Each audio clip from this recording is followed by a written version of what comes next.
व नुसल्ली अला रसूलिहिल करीम। अम्मा बअद फ़अऊज़ु बिल्लाहि मिनश शैतानिर रजीम।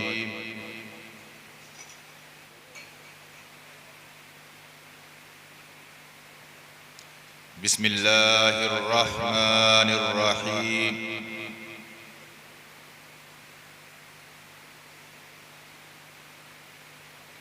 अला इन्ना औलिया अल्लाहि ला खौफुन अलैहिम वला हुम यहज़नून।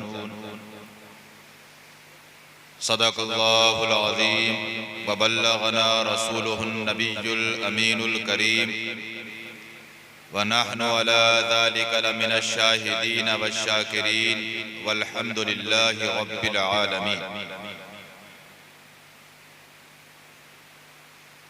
आइए हज़रात,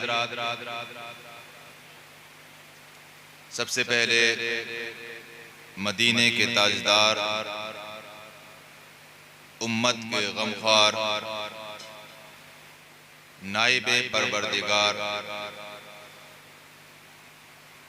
हुजूर अहमदे मुज्तबा मुहम्मद मुस्तफ़ा सल्लल्लाहु ताला अलैहि वसल्लम के दरबार गोहरबार में दरूदो सलाम का हदिया पेश करें। बाबादे बुलंद पढ़ें अल्लाहुम्मा सल्ली अला सय्यदना मौलाना मुहम्मदिन बारिक वसल्लिम सलातुं व सलामन अलैका या रसूल अल्लाह सल्लल्लाहु ताला अलैहि वसल्लम।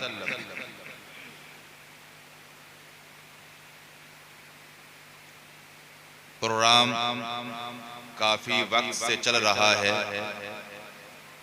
और काफ़ी वक्त हो भी चुका है।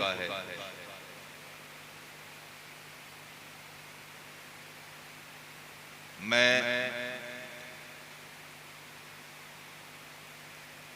सैयदना गौसे आदम रज़ियल्लाहु ताला अन्हु के ज़ाकिरीन में शामिल हो जाऊं,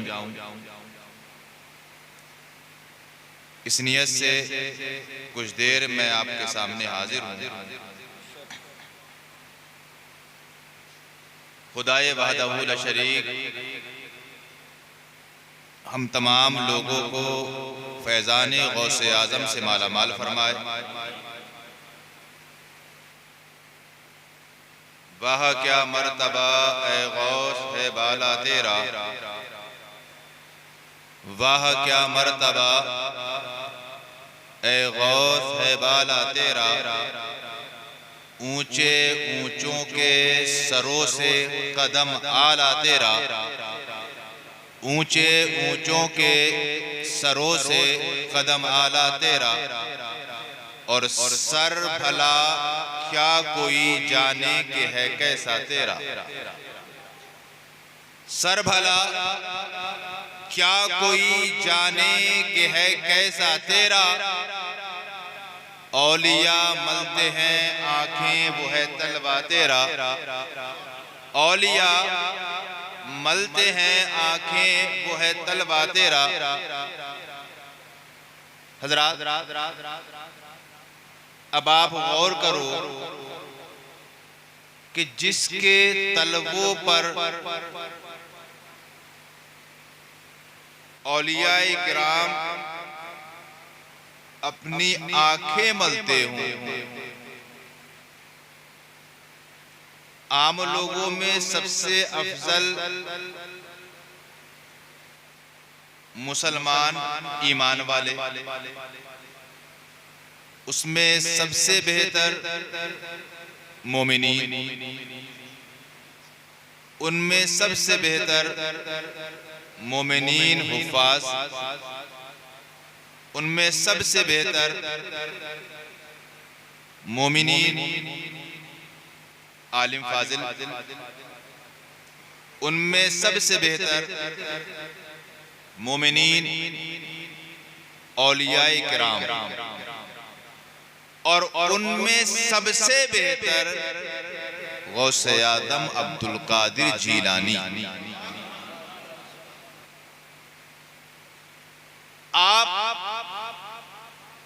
का अखलाक भी भी बेमिसाल है, किरदार भी बेमिसाल है, करामत भी बेमिसाल है, अजमत भी बेमिसाल है। ना तो आपके अखलाक का जवाब है, न किरदार का जवाब है, न गुफ्तार का जवाब है, न रफ्तार का जवाब है। जिस तरीके से नबियों में अल्लाह ने सबसे ज्यादा अफजलो वाला, सबसे ज्यादा मर्तबे वाला, सबसे ज्यादा मकाम वाला मदीने के ताजदार को बनाया, ऐसे ही अल्लाह ने वलियों में सबसे ज्यादा रुतबे वाला, सबसे आला मकाम वाला वलियों में अब्दुल कादिर जीलानी रज़ी अल्लाह ताला अन्हु को बनाया। वो नबियों में बेमिसलो बेमिसाल है, ये वलियों में बेमिसलो बेमिसाल है। ना उनकी नबूवत का जवाब है, ना इनकी विलायत का जवाब। आपका अखलाक कैसा था? बगदाद के अंदर एक गवैया था जो गाने गाता था, बड़ी प्यारी आवाज थी, बड़ी मधुर आवाज थी। गवैया पूरे बगदाद में मशहूर था गाना गाने के लिए। लोग उसको अपने अपने घरों में खुशी के मौकों पर गाना गाने के लिए बुलाया करते थे। गौसे आदम अब्दुल कादिर जीलानी एक मर्तबा एक रास्ते से गुजर रहे थे, उसकी आवाज आपके कान तक आई।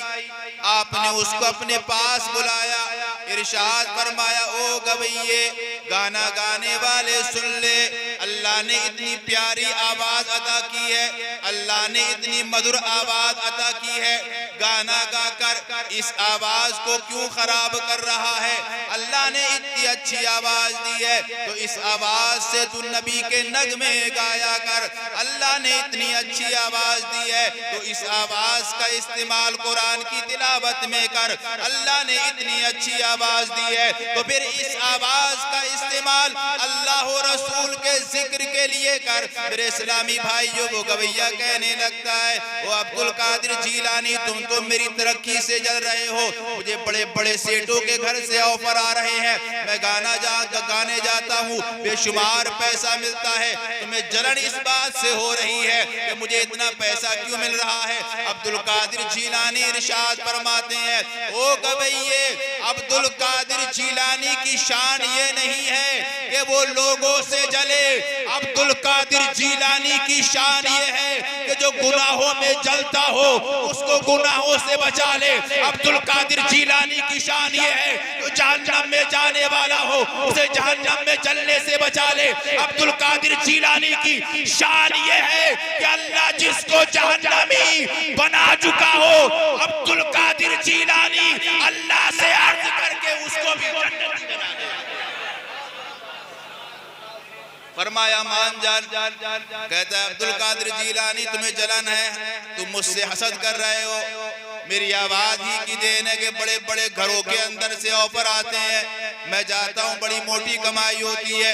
आपने फरमाया नसीहत करना मेरा काम था, मानना ना मानना तेरा काम है। मेरे इस्लामी भाइयों, वक्त बीतता गया, टाइम बीतता गया, अब वो इंसान जो गवैया था बराबर गाता जा रहा है, बड़े बड़े प्रोग्रामों के अंदर गा रहा है, बड़े बड़े अमीरों की कोठियों में गा रहा है। हज़रात गिरामी, एक टाइम वो आता है जब अच्छी से अच्छी आवाज भी गिर जाती है, एक टाइम वो आता है जब अच्छी से अच्छी सेहत भी गिर जाती है, एक टाइम वो आता है जब अच्छे से अच्छा हुस्न भी ज़वाल पजीर हो जाता है, एक वक्त वो आता है जब बड़े से बड़ा इंसान भी घुटनों के बल आ जाता है। यही वक्त उसका भी आया, आवाज खराब हो गई, अंदाज खराब हो गया, चेहरे पे झुर्रियां आ गई। आवाज खराब होने के बाद लोगों ने बुलाना छोड़ दिया, अब लोगों ने उसको प्रोग्राम में लाना छोड़ दिया, कोई पूछने वाला नहीं है, कोई पुरसाने हाल नहीं है। हज़रात गिरामी, जो दौलत इकट्ठी की थी घर वाले खा रहे थे, ये भी खा रहा था, टाइम बीतता गया, दौलत खत्म होती चली गई। अब नौबत यहाँ तक आ गई कि अब जिंदगी फांकों पे आ गई। लोगों के सामने हाथ फैलाकर रोटी मांगता था, लोग धुतकार दिया करते थे। हजरात गिरामी एक वक्त का खाना मांगता था, कोई खाना देने को तैयार नहीं था। टाइम बीतता गया, इसका हाल ये हुआ कि बदन पे जो कपड़े थे वो भी फट गए थे, फटे हाल गलियों में फिरता था, चेहरे बदन के ऊपर मक्खियां हर वक्त भिनकती रहती थी। मेरे इस्लामी भाइयों, इसने सोचा क्या हाल हो गया है। पहले एक टाइम था, बड़े बड़े अमीर लोग मेरे आगे पीछे फिरा करते थे। एक वक्त था कि दुनिया के बड़े बड़े लोग मेरे आगे पीछे घुमा करते थे, मेरे घर वाले मेरा गुन गाया करते थे, मेरे शहर के लोग मेरा गुन गाया करते थे। हज़रात गिरामी, ये शख्स सैयदना अब्दुल कादिर जिलानी की गलियों में बुराई करता था, चौराहों पे बुराई करता था कि अब्दुल कादिर जिलानी मुझसे जलते हैं, हसद करते हैं, इसीलिए वो बार बार मेरे मामले में जबान बोलते हैं। मेरे इस्लामी भाइयों, अब ये बूढ़ा है, अब इसे कोई ख्याल नहीं आ रहा है, अब कभी अब्दुल कादिर जिलानी की बुराई नहीं कर रहा है। अब हमेशा इसके जहन के अंदर एक बात है कि एक वक्त का खाना मिल जाए, कोई मेरे बदन के ऊपर एक कपड़ा डाल दे। मेरे इस्लामी भाइयों, वक्त बीतता गया, इसने देखा कि लोगों ने अब तो खाना खिलाना भी बंद कर दिया है, कोई इंसान कपड़े पहनाने को तैयार नहीं है। हज़रात गिरामी, अब इसने सब कुछ छोड़ा, कब्रिस्तान चला जाता है, कब्र के पास बैठ जाता है और सोचने लगता है एक दिन यहीं आऊंगा, पता नहीं कहीं बाहर मर गया तो कोई मुझे कब्रिस्तान पहुंचाएगा भी या नहीं पहुंचाएगा। बाहर मर गया तो मेरे हालात ऐसे हैं, हो सकता है कोई इंसान उठा के मुझे घूरे पे फेंक दे, चलो मैं कब्रिस्तान में ही बैठ जाता हूँ, यहाँ मरूंगा तो कोई ना कोई किसी ना किसी गड्ढे में मुझे दबा ही देगा। मेरे इस्लामी भाइयों, कब्रिस्तान में बैठकर अब ये इंसान अपनी पूरी जिंदगी का मुहासिबा कर रहा है कि मैंने अपनी पूरी जिंदगी किस हाल में गुजारी है। कभी अल्लाह का नाम नहीं लिया, कभी रसूल को याद नहीं किया, मैंने पूरी जिंदगी गाने गाए हैं, पूरी जिंदगी वो काम किए हैं जिससे अल्लाह और रसूल नाराज होते हैं। मेरे इस्लामी भाइयों, गौसे आज़म अब्दुल कादिर जिलानी अपने रास्ते से निकल रहे थे, देखा कब्रिस्तान के अंदर एक इंसान बैठा हुआ है जिसके हालात बहुत बुरे हैं, फटे पुराने कपड़े हैं, मक्खियां उसके बदन पे भिन भिन कर रही हैं। आपने देखा, पहचान गए, ये वही गवैया है जिसको मैंने नसीहत की थी, ये वही गवैया है जिसका उस टाइम शोरा पूरे बगदाद के अंदर था। मेरे इस्लामी भाइयों, अब्दुल कादिर जिलानी वो सारा मामला देखकर अपने मकान पर आते हैं, खादिम को बुलाते हैं और पैसों की एक थैली भरकर खादिम के हाथ में देते हैं। इरशाद फरमाते हैं, खादिम इस थैली को ले जा, फला कब्रिस्तान चला जा, वहां पर एक गरीब इंसान बैठा हुआ है और उस गरीब इंसान को ये थैली दे देना। वो सवाल करे किसने दी है, वो पूछे कि किसने दी है, मेरा नाम नहीं बताना। हज़रात गिरामी, गौर करने वाली बात है, ये इंसान अब्दुल कादिर जिलानी की बुराई करता था, चौराहों पे आपको बदनाम किया करता था, मगर वो सखी इब्ने सखी है, करीम इब्ने करीम है। आपने नहीं देखा कि इस इंसान ने मेरी बुराइयां की है, इस इंसान ने मुझे बदनाम किया है, इस इंसान ने मुझे उल्टा सीधा कहा है। हज़रात गिरामी, क्योंकि वो नबी की औलाद थे, नबी का किरदार उन्हें पता था कि जिस नबी को पत्थर मारे गए थे उस नबी ने पत्थर मारने वाले को दुआएं दी थी, बद्दुआएं नहीं दी थी। मैं भी उसी घर का फर्द हूँ, लिहाजा मैं भी बुराई करने वाले को बुराई से बदला नहीं दूंगा। बुराई करना उसका काम है, नेकी करना मेरा।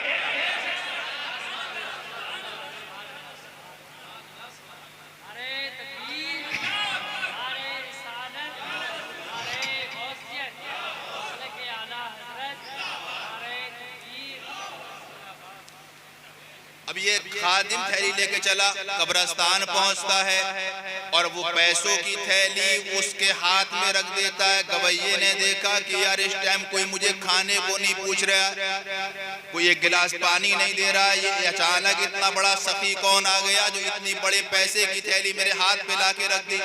चेहरा उठा के देखा, हुलिये से जान गया इस इंसान के पास इतनी दौलत हो नहीं सकती कि ये इंसान इतनी बड़ी रकम मुझे दे दे। तुरंत सवाल करता है, वो लाने वाले इतना तो बता दे कि इस दौर में इतना बड़ा सखी कौन है कि जिसने मुझ जैसे बंदे का इतना ख्याल रखा कि इतनी बड़ी रकम मेरे पास भेज दी। खादिम जवाब देता है, मेरे लिए पहुंचाने का हुक्म था, नाम बताने का नहीं। मेरा काम पहुंचाना था, मैंने पहुंचा दिए। अब गवैया अपना दिमाग लगाता है, कि मेरे रिश्तेदारों ने मुझे नहीं पूछा, जिन लोगों ने मेरे पैसे को पूरी जिंदगी इस्तेमाल किया उनमें से किसी ने मेरे हालात पे निगाह नहीं दौड़ाई। मेरे दोस्त अहबाब, मेरे भाई बहन, मेरे रिश्तेदार मेरा साथ छोड़ गए। बगदाद में ऐसा कौन है इस हाल में जब मैं किसी काम का नहीं हो, कोई मेरा इतना ख्याल रख सकता है? हज़रात गिरामी तुरंत दिमाग में आता है, हो ना हो ये काम अब्दुल कादिर जीलानी का ही है, क्योंकि वही वो दर है जिस दर पे गुरबा के पेट पलते हैं, वही वो दर है जिस दर पे गरीबों को अमीर बना दिया जाता है। अब्दुल कादिर जीलानी का ही वो दर है जिस दर पे जाके परेशान हाल लोगों की परेशानियां दूर हो जाती हैं। अब्दुल कादिर जीलानी का दर ही वो दर है जहां पे जाके दुख वालों के दुख दूर हो जाते हैं। जहन तुरंत कहता है, हो ना हो ये काम अब्दुल कादिर जीलानी का है। वो रकम लेता है, गिरते पड़ते सैयदना अब्दुल कादिर जीलानी के मकान तक आता है, दरवाजे पे खड़ा हो जाता है। सुभान अल्लाह, सुभान अल्लाह। अब्दुल कादिर जीलानी ने देखा आपने अपनी जगह को छोड़ा, उठ के खड़े हो गए और उस गरीब गवैये के पास में आए और दुनिया वालों को ये बताया, वो दुनिया के पीरो देखो देखो, और दुनिया के पीरो तुम्हारे पास अमीरों की दावतें आती हैं, तुम अमीरों के घर जल्दी चले जाते हो। तुम्हारे पास में जो दुनियावी सरबतदार हैं उनकी दावतें आती हैं तो तुम जल्दी पहुंच जाते हो, उनके लिए मुलाकातों का टाइम है। लेकिन जब गरीब तुम्हारे दरवाजे पे खड़ा होता है तो ऐ दुनिया के पीरो, तुम उसको अपने पास तक बुलाने के रवादार नहीं होते, उससे मुलाकात करने तक को तैयार नहीं होते।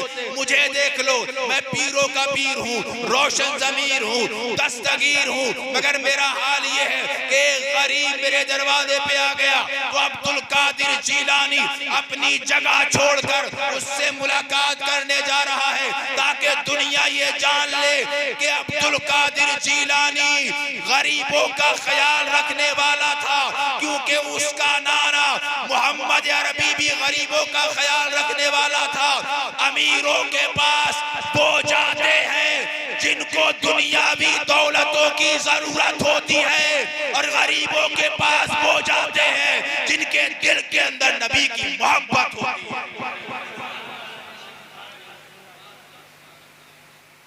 पहुंच गए, क्या बात है। का हुजूर, पूरी जिंदगी मैंने आपकी बुराई की, पूरी जिंदगी आपको मैंने चौराहों पे बदनाम किया, कभी आपकी तारीफ नहीं की। आपने मुझे इतनी बड़ी दौलत दे दी, आप मुझसे कभी नाराज नहीं हुए। इरशाद फरमाया, तूने कभी सुना है कि मेरा नबी जुल्म करने वालों से नाराज हुआ? बोलो सुभान अल्लाह। लोगों ने गालियां दी, तूने कभी सुना कि मेरा नबी नाराज हुआ? लोगों ने राह में कांटे बिछाए, तूने कभी सुना कि मेरा नबी नाराज हुआ? लोगों ने सरकार के ऊपर घूरे फेंके, तूने कभी सुना कि मोहम्मद अरबी सल्लल्लाहु अलैहि वसल्लम नाराज हुए? लोगों ने पत्थर मारे, खून बहा, तूने कभी सुना कि मोहम्मद अरबी नाराज हुए? कहता है, हुजूर मैंने कभी नहीं सुना। इरशाद फरमाया, उसी घर का हूं, उन पे इतने जुल्म, वो कभी नाराज नहीं हुए, तू तो खाली बुराई करता है, तो मैं तुझसे नाराज कैसे हो जाऊंगा? क्या हुजूर इतनी बड़ी गलती माफ कर रहे हो, इतनी बड़ी खता माफ कर रहे हो? जैसे ये कहा तो फिर एकदम सिसकी बन जाती है, रोने लगता है, कदमों पे गिर जाता है। हुजूर, जब आप मेरी गलती माफ कर रहे हो, मैंने पूरी जिंदगी गलतियां की हैं, पूरी जिंदगी गाने गाए हैं, कभी अल्लाह और रसूल का नाम नहीं लिया है। क्या अल्लाह मेरी गलतियां माफ फरमा देगा? आपने बहुत पहले कहा था कि गाना छोड़ दे, लेकिन मैं अपनी आवाज पे गुरूर करते करते कभी गाने को नहीं छोड़ पाया।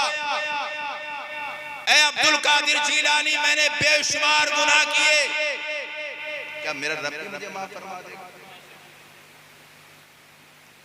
तो अब्दुल कादिर जिलानी फरमाते हैं, ओ इंसान, अल्लाह की रहमत इतनी बड़ी है कि सारी दुनिया के गुनाह एक तरफ कर दिए जाएं, तब भी उसकी रहमत के समंदर के आगे कतरे नाचीज हैं। कहा मैं तौबा करूं तो अल्लाह कबूल कर लेगा। फरमाया तू तौबा कर, अल्लाह कबूल करेगा। अगर तू अब्दुल कादिर जिलानी के हाथ पे तौबा करेगा तो अल्लाह तौबा भी कबूल करेगा, तुझको अपना महबूब भी बना लेगा। वो कहता है हुजूर पूरी जिंदगी गुनाह किए हैं, पूरी जिंदगी खताएं की है, पूरी जिंदगी लग़्ज़िशें की है, क्या अल्लाह मेरे गुनाह माफ फरमा कर मुझे अपना महबूब बना लेगा? अब्दुल कादिर जिलानी कहते हैं तौबा करना तेरा काम है, अल्लाह का महबूब बनाना मेरा काम है। तू तौबा कर, वली अल्लाह की अता से मैं तुझे खुद बना दूंगा।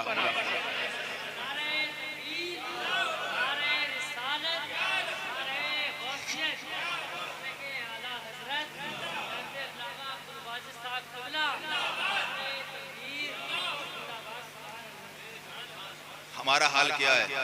हमारी कोई बुराई कर दे तो हम बोलना बंद, फिर उससे हम कलाम नहीं कर सकते और फिर गौस आज़म का नाम लेंगे, सरकार के दीवाने, सरकार के मस्तान। कोई थोड़ा हमसे जलने लगे तो हम मुंह घुमा के निकल जाते हैं और जिक्र गौस आज़म, नाम गौस आज़म, गौस का दामन नहीं छोड़ेंगे। अरे भाई कम से कम पकड़ दो पहले।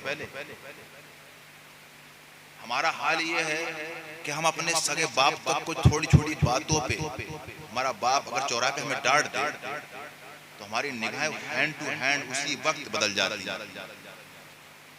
हमें अपने बाप की डांट बर्दाश्त नहीं। माँ खिसिया के बोल गई तो फिर माँ के हाथ का खाना गवारा नहीं। नाम गौसे आज़म का। हमारा बड़ा भाई अगर चिल्ला दे, खिसिया जाए तो फिर रिश्ते खत्म कर देते हैं। और नाम गौसे आज़म, बड़े भाई की अहमियत पूछना है तो हुसैन से पूछो। शहीद बेटा हुआ, भतीजा हुआ, भांजा हुआ, सब्र करते रहे, लेकिन जैसे ही भाई अब्बास शहीद हुए ना तो हुसैन ने कमर पे हाथ रख के कहा था कि अब मेरी कमर टूट गई। हम मिनटों में जहां थोड़ी कमाई छोड़ने लगी तो भाई तू अपनी जगह, मैं अपनी जगह। अब फिर भाई भाई का नहीं है, कोई भरोसा ही नहीं है। बीवी आ गई तो माँ के, बाप को नहीं समझ रहा, कुछ कह दिया तो फिर बाप की वैल्यू खत्म।